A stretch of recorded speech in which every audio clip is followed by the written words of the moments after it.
Kaya sa mga bagong sibol dyan, huwag ninyong mamaliitin ang mga mangingisda na umiibig sa inyo at nanliligaw. Diba? Dahil sila yung source ng fish cracker. So kapag once na wala kang ulam, ang hahanapin mo mangingisda. So kung gusto mo lagi kang may ulam, ibigin mo mangingisda rin. O, di ba? Kasi yun ang pinaka unique na paraan para libre ka na sa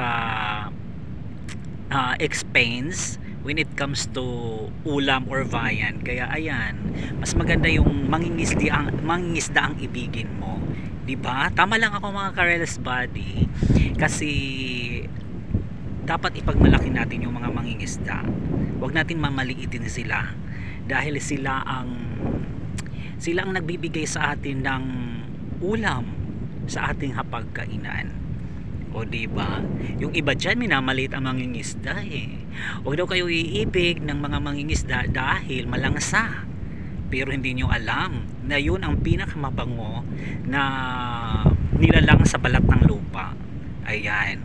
Kaya ako inibig ko talaga si Purguso. Kaya hanggang ngayon nag-aantay pa rin talaga ako kay Purguso dito sa punong kahoy na to. Hanggang ngayon hindi pa rin siya dumarating.